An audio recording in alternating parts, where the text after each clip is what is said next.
TV, forever on fire. JDS versus GT ದೇವೇಗೌಡರ ನಡುವೆ ಮುಗಿಯದ ಸಮರ. ಎಚ್.ಡಿ. ರೇವಣ್ಣ ಹಾಗೂ ಜಿಟಿಡಿ ನಡುವೆ ಹಳೆ ಕೇಸ್ನ ವಾರ್ ಮತ್ತೆ ಶುರು ಆಗ್ತಾ ಇದೆ. 2017ರಲ್ಲಿ ಜಿಟಿಡಿಯನ್ನ ಅರೆಸ್ಟ್ ಮಾಡೋಕೆ ಮುಂದಾಗಿತ್ತು. ಆಗ ಎಚ್.ಡಿ.ಕೆ ಗುಟುರಿಗೆ ಪೊಲೀಸರು ಸುಮ್ಮನಾಗ್ಬಿಟ್ರು ಅಂತ ರೇವಣ್ಣ ಹೇಳಿದ್ದಾರೆ. ಎಚ್.ಡಿ. ರೇವಣ್ಣ ಈ ಹೇಳಿಕೆಗೆ ಜಿಟಿ ದೇವೇಗೌಡ ಕೂಡ ತಿರುಗೇಟು ಕೊಟ್ಟಿದ್ದಾರೆ. ಸಹಕಾರ ಕ್ಷೇತ್ರದಲ್ಲಿ ಇಲ್ಲಿವರೆಗೆ 54 ವರ್ಷ ಆಗಿದೆ. ಈವರೆಗೆ ನನ್ನ ಮೇಲೆ ಒಂದೇ ಒಂದು ಕೇಸ್ ಕೂಡ ಕೊಟ್ಟಿಲ್ಲ. ನಾನು ಸಿದ್ದರಾಮಯ್ಯ ಎಚ್.ಡಿ.ಕೆ ಕೈಯಲ್ಲಿ ಒಂದೇ ಒಂದು ಫೋನು ಮಾಡಿಸಿಲ್ಲ. ಪೊಲೀಸ್ ಅರೆಸ್ಟ್ ಮಾಡ್ತಿದ್ರು ಅಂತ ರೇವಣ್ಣ ಹೇಗೆ ಹೇಳಿದ್ರೋ ಗೊತ್ತಿಲ್ಲ. ಬೆಳಗಾವಿ ಅಧಿವೇಶನದಲ್ಲಿ ನಾನು ರೇವಣ್ಣ ಅವರನ್ನು ಕೇಳ್ತೀನಿ, ನಾನು ಯಾವುದೇ ಅಪರಾಧ ಮಾಡಿಲ್ಲ ಅಂತ ಜಿಟಿ ದೇವೇಗೌಡ ಹೇಳ್ತಾ ಇದ್ದಾರೆ. ಎಲ್ರಿಗೂ ಗೊತ್ತಿರೋ ಹಾಗೆ ಜಿಟಿ ದೇವೇಗೌಡ ಕೆಲವು ದಿನಗಳಿಂದ ಜೆಡಿಎಸ್ನಿಂದ ಅಂತರ ಕಾಯ್ದುಕೊಳ್ತಾ ಇದ್ದಾರೆ. ಕಾರ್ಯಕ್ರಮಗಳಲ್ಲಿ, ಚುನಾವಣಾ ಪ್ರಚಾರ ಕಾರ್ಯಕ್ರಮಗಳಲ್ಲಿ ಯಾವುದರಲ್ಲೂ ಕೂಡ ತೊಡಗಿಕೊಳ್ತಾ ಇಲ್ಲ. ಕಾಂಗ್ರೆಸ್ನ ಪರವಾಗಿ ಮಾತನಾಡಿದ್ರು, ವೇದಿಕೆ ಮೇಲೆ ಸಿದ್ದರಾಮಯ್ಯನವರು ಪರವಾಗಿ ಮಾತನಾಡಿದ್ರು. ಅದಾದ್ಮೇಲೆ ಅಂತರ ಇತ್ತು. ಈಗ ಆ ವಾಕ್ಸಮರ ಮುಂದುವರಿತಾ ಇದೆ. ನನಗೊಂದು ಪೊಲೀಸ್ ಆಫೀಸರ್ ಫೋನ್ ಮಾಡಿದ್ರು, ನಮ್ಮ ಅಭಿಮಾನಿ, ಸರ್ ನೈಟ್ ಇವತ್ತು ಜಿಟಿ ದೇವೇಗೌಡರನ್ನ ಅರೆಸ್ಟ್ ಮಾಡೋಕ್ಕೆ ರಾತ್ರಿ ಎಲ್ಲ ರೆಡಿ ಇದೆ, SP, DOSP, ಪೊಲೀಸ್ ಎಲ್ಲ ರೆಡಿ ಇದೆ ಸರ್, ಅರೆಸ್ಟ್ ಮಾಡೋಕ್ಕೆ ರೆಡಿ ಇದ್ದಾರೆ ಅಂತ ಹೇಳಿ ಒಂದು ಇನ್ಫಾರ್ಮೇಷನ್ ಬಂತು. ಕುಮಾರಣ್ಣಗೆ ಕೊಟ್ಟೆ. ಕುಮಾರಣ್ಣ ಒಂದು ಗುಟ್ರಿ ಹಾಕೋದಕ್ಕೆ ಎಲ್ಲ ಪೊಲೀಸ್ನವ್ರು ವಾಪಸ್ ಹೋದ್ರು. ಅವತ್ತು 2017-18ರಲ್ಲಿ ಕುಮಾರಣ್ಣ ಗುಟ್ರಿ ಹಾಕ್ದ. ಕುಮಾರಣ್ಣನ ಗುಟ್ರಿಗೆ ಎಲ್ಲ ಓಡೋದ್ರು. ಯಾವ ಕೇಸು ಅಂತ ಕೇಳ್ರಪ್ಪ. ಅಲ್ಲಿ ಈಗ ಆಡಳಿತ ಪಕ್ಷದ ನಾಯಕರಿದ್ದಾರಲ್ಲ, ಯಾವ ಕೇಸೆಲ್ಲ ಅವತ್ತು ರಾತ್ರಿ ಪೊಲೀಸ್ ಎಲ್ಲ ಬಂದಿತ್ತು. ಜಿಟಿ ದೇವ್ ಅವತ್ತು ನನ್ನಂಗೆ ಅವರು ಅವತ್ತೇನಾದ್ರು ಕುಮಾರಣ್ಣ ಗುಟ್ರಿ ಆಗ್ತಾ ಹೋಗಿದ್ರೆ ಅಪ್ಪ ಮಕ್ಕಳ ಪತ್ತಿನ ನನ್ನಂಗೆ ಜೈಲಲ್ಲಿ ಇರ್ಬೇಕಾದ್ರು. ಗೊತ್ತಾಯ್ತು ಸರ್, ನಾನು ಅನುಭವಿಸಿದ 20 ದಿನ. ಕುಮಾರಣ್ಣನ ಗುಟ್ರಿ ಕುಮಾರಣ್ಣನ ಗುಟ್ರಿ ಜಿಟಿ ದೇವೇಗೌಡರನ್ನ ನಾವು ಸರಿಪಡಿಸ್ಕೊಳ್ಳೋದು ನಮಗೆ ಗೊತ್ತಿದೆ.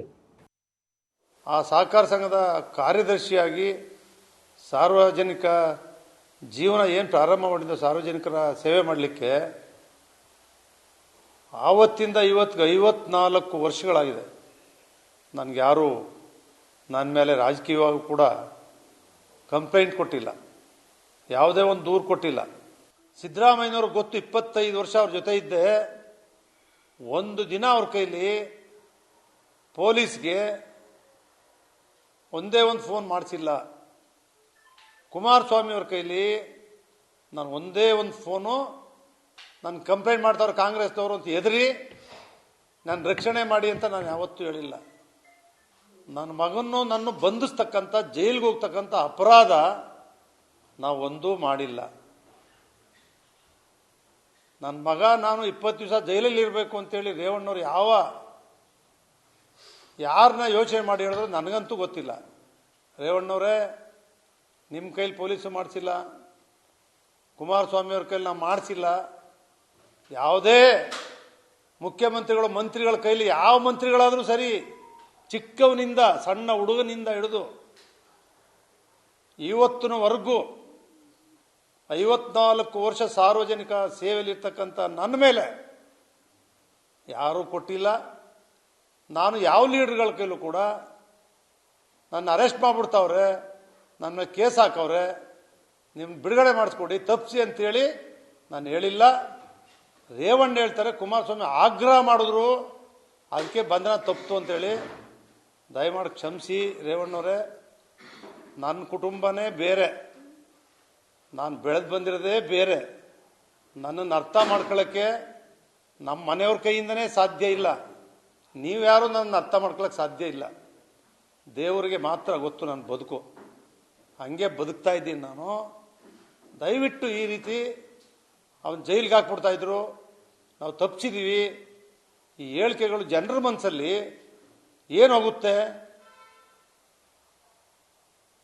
ನಾವು ಕಾಂಗ್ರೆಸ್ ಅವ್ರು ಮಾಡ್ತಿದ್ರು, ತಪ್ಪಿಸ್ಬಿಟ್ಟು ಇದನ್ನು ನಾನು ಅವ್ರನ್ನೇ ಕೇಳ್ತೀನಿ, ರೇವಣ್ಣವ್ರನ್ನೇ. ಬೆಳಗಾವಿ ಅಧಿವೇಶನದಲ್ಲಿ ಏನು ರೇವಣ್ಣ ಯಾವತ್ತು ಹೇಳಿದೆ, ಅದು ಯಾವ ಕೇಸಲ್ಲಿ? ಹೌಸಿಂಗ್ ಬೋರ್ಡಲ್ಲಿ ನೀವಿಬ್ಬರು ಸೇರ್ ಮಾಡಿದ್ರಿ, ದಳ ಕಾಂಗ್ರೆಸ್ ಇಬ್ಬರು BJPಗೆ ಹೋದ್ನಲ್ಲ ಅಂತ.